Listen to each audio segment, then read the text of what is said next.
Back in 1984, Atari, along with a guy named Steve Wowita, were working on a game for the Garfield series for the 2600. Players would have played as, of course, Garfield as he jumps the lawn, dodging plant pots and eating hamburgers. With 100 screens, it was poised to be one of the largest Atari games ever, and it really would have showed what the console could do. However, with the video game crash of that decade, many games, including Garfield, were canceled by Atari due to business reasons, and it was never made available for sale. With the internet growing in popularity, Steve Wowita himself contacted Jim Davis, who gave him permission to release the game to the public in a ROM. And Garfield, that's how we have this prototype here right now. Just one more thing, Garfield. A few years ago, a guy posted a score of over 23 quintillion points in this Garfield game for the Atari, which is actually, at the time, might still be the highest score ever for a video game. 23 quintillion. I'm guessing when we do it, it's gonna be a lot lower. All right, Garfield. Like I said, for the Atari, we will get the experience what not a whole lot of people have. Garfield's kind of different because there's actually in order to move, all we have to do is jump Garfield. We just press the jump button and then Garfield jumps. We can switch which way he wants to move and whatnot, and we can also do that. We can also go below it. But as you see here, Garfield, we are doing the cat standard of being on top of a fence post, which is something I always kind of enjoyed about Garfield, and I don't see that much of anymore. Garfield kind of treated his late night cat howling as kind of like some kind of show. Odie is kind of just messing up with us here. I don't really know if that's supposed to be an enemy or not. Like I said, this is just an unfinished version of the game. The guy who was working on it said he needed another couple months, and it would have been good. So burgers are worth 50 points apiece, and if we hit by a plant, we get whacked. And then we got two extra 1-ups right here. So when the guy got 50 quintillion, not 50 is all those points, I think he honestly just stood here like this and then sped the emulator up and then walked away.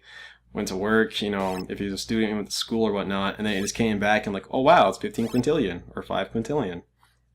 Well, those points are mine. I have a record. So yeah, we can do this freaking forever. So he would have mixed it up eventually, like he would have had, I think he said he would have had, I'm not sure if he said this or not, but I'm guessing he would have had like plants and burgers on the same stage, because now like we see, we got whacked. So we gotta be more careful. Ooh, that one almost got us. Ooh, okay. So, just little by little, Garfield. And here we go. There is Nermal. Actually, the plot of this game is that Garfield is trying to find Nermal, and he is currently he's out. You know, this is all in his mind. 3,900 points, or 3,900 points. And then this is supposed to be where Garfield has a night terror. And of course, his worst fear would be seeing nothing but Odie's. But Odie kind of looks like a goat. He actually really looks like a goat. I just kind of noticed that. So, there's speculation that I saw that said that what he was doing was he wanted to check to see if the 2600 could do mirroring effects. Because we only get 50 points. We're not getting 100 points per burger, which I thought like, oh, this is how the guy did it. He just kind of bounced around here. So. It's actually not too. This is it, by the way, Garfield. We just saw all 5 screens, and now it's going to repeat randomly for as long as we want. So now we got. I meant to duck, but I didn't. Like there's a plant. The plant kind of looks like. I think it's supposed to be like a fern because Garfield had a thing for ferns because I think that was a cat thing. And now we just got more burgers.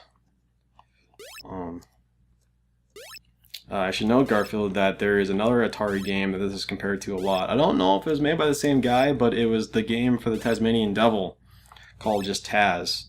It has almost identical title screens. It has burgers. It has kind of the same kind of same general idea as in like Garfield had like Taz has to avoid dynamite and get burgers, kind of like Garfield has to avoid ferns and get burgers. And even like the same sound effects. But yeah, Garfield, this wasn't too bad at all. I was actually I haven't played too many Atari games in general, and in fact I kind of think that they in comparison to all the other older consoles, like I think it's probably the newest console that just isn't worth anything, to be honest. Yeah. I don't know. I just think that. Let me get these for points. Okay, we can't. I don't. Maybe it's just because they're so freaking old and stuff like that. They don't really have much of a thing. I'm not really that big into games that are just meant to be games, and nothing else. With that said, I just think I'm kind of taking it out of context. It was the Atari. It was back in the early 80s, which was not really that long before the NES, but it just kind of just shows how the NES was really good. And we wouldn't have video games without it, to be honest. I think that's like a goddamn fact. But yeah, like I said, same thing. That's like this. It's like the same thing. Then what is that? Da ba da ba da. Da ba da ba da. Inspector Taz it. Da ba da ba da ba ba. Ba ba da ba da da dee da da ba ba ba da ba da. It's Taz, but it's not Taz. We're playing Garfield games. Yes, we Garfield.